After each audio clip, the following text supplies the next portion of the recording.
In this session, Lee, Ben, and myself are going to look at Ray Tinsman's claim that in the book of Revelation, John encountered the COGR. And we see the writings of John in his first and second and third epistle. And I can imagine John is thinking in his weeping and in his burdensome, he's looking over the past, how many years? The past 60 years. Yes.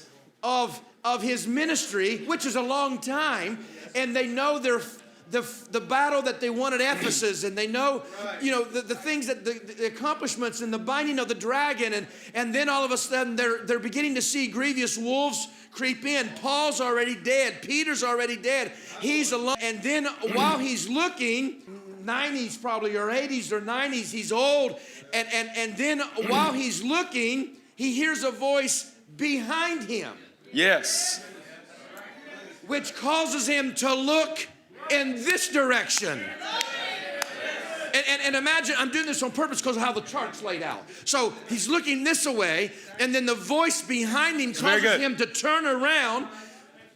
And when he turns around, he has a revelation that instantly takes him to the end. Mm-hmm.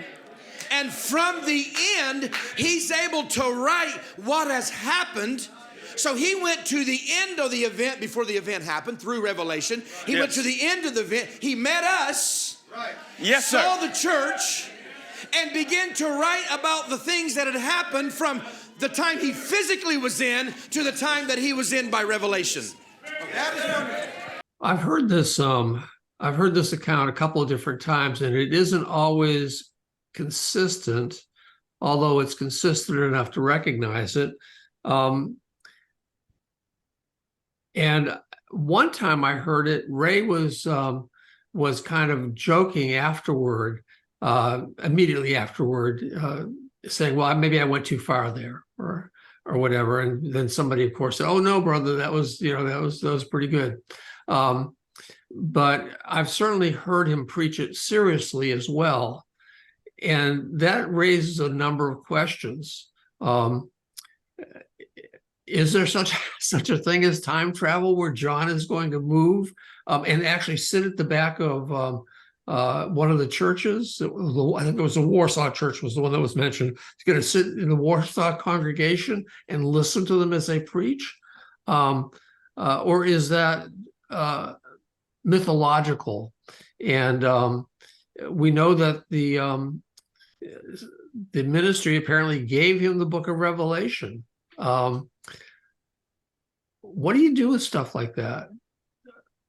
What do you do with people? The first time I saw Ray preaching it, what I noticed about his stance was he was teaching it tentatively, and I thought he's waiting to see what kind of reaction he's going to get before he proceeds, was what I thought as I was watching it. He's kind of moving this along. It's obviously deliberate. Why would you do that if you were a pastor or an apostle? Why would you lie to your congregation and mislead them? And this is what I noticed they do. And I was just going to say, this video that we're talking about right now, I'm not sure the date that video was made, Lee, but when they first introduced this topic, it was very much just something like this, a little brief introduction, going to throw a little something out there, see what kind of feedback I get, see how far I can take this. And then I watched that evolve over time, because this happened when I was there. And it went from this little soft pitch to, just before I left, them quite boldly announcing that was Ray Tinsman who spoke to John and gave John the revelation. And they just over about a course of maybe a year and a half, they took the congregation from just, what we're talking about right now, to boldly announcing that it's Ray. There's a well-worn anecdote there. I've heard Ray tell it a couple times about Brother Danny when he first began to say that this was the seventh trumpet time and imply that he was the seventh trumpet angel. And the way it's told is the one minister's meeting, Brother Danny explains it and says, "I'm not going to part ways for you if you don't agree with this. Just something where I'm looking at." And then the next year it's doctrine. And that Yeah. was how Brother Danny famously introduced these new concepts to acclimate people to it. And there's no doubt in my mind that the apostles are well aware when they come across something big like this would be that it needs to be mentioned a few times before it's decreed. But did you think he was lying, Lee? I was just going to ask you. I wonder what percentage of the apostles actually believe that. And so I do believe these guys believe it because they think even higher of apostles than we ever did when I was there. We would never have called Brother Danny God in the flesh or anything like that. I think Ray believes it. One thing. How is that possible? Well, one thing I've said here before that I always keep in mind is that Ray's in a cult. Ray was raised in a cult. And Ray put all of this hubris onto Danny Lane and then had the mantle given to him and reads himself as that kind of Elisha. He believes that, and nobody in his world tells him otherwise. I don't think Ray believes that he has a memory of that, or I don't think that he's ever presented himself as having had that actual experience. Nowhere does he deny that this is an experience that he has had. And he presents it as an experience. People believe crazy things. Well, indeed. I mean, there are 1,000 people that believe him. I mean, but see, that's the difference when you're at the far end and somebody tells you something. You might tell me something and I would believe it. But if you were there, would you believe your own lie if you were lying? The answer would be no. You'd think, well, no, that didn't really happen, but I'm going to tell the story anyway. Yeah. Yeah. The only That's how difference I look at it. if he thought he had a memory of it. Joseph Smith, I think, lied. But I think he also began to believe some of his own lies in his office and stuff like that. Yeah.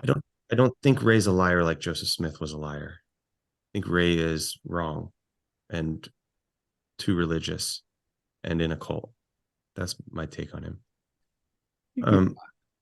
One other thought before we move on from 4, along the same lines, the way that Steve tells it here, and then Ray has an interjection after this, and they really praise Ray for what he says. And what Ray says is, you can't tell an event until after the event's happened. You can't tell it while it's happening or before it happens. You can only tell a story from the past. A couple of things that struck me there. One is, it's literally what this book is purported to be about. He says, I'm going to tell you about things that are soon to come. It's a prophecy. It's a foretelling of the future. So that didn't make a lot of sense to me. The other thing, though, if you watch the video, that is just culturally interesting is they just heap praise upon him, no matter what he says. They just gild it in gold and think it's the best thing ever, and it's not that interesting of an input. And so, watching the way that the hierarchy manifests itself in their interactions is always a big part of the watch for me. I mean, it's even more interesting on the ground because I remember going from a brother that didn't have any reputation and stuff, and you couldn't get a word in a conversation. Nobody would care to listen to your theological ideas, even though you might be well-read or intelligent or spiritual. And then once I became known or had some clout, people would stop talking when I started talking. And I noticed that. And that's probably normal for humans.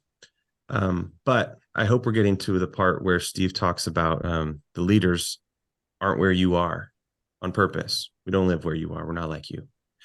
And that is to me, that's gross as leadership. That's why I was bristly about kings before and everything. I think it's poor leadership. This concludes our video. Thank you for bearing with us. The resource slides go by rather quickly for sake of time. You may wish to pause on them to read them. There is a link in the description box to the Google Classroom where you will find the resources for this video. Disappointment is a bitter pill to swallow, paying back the hope I borrowed from someone I never knew. And it's a forfeit, humans in the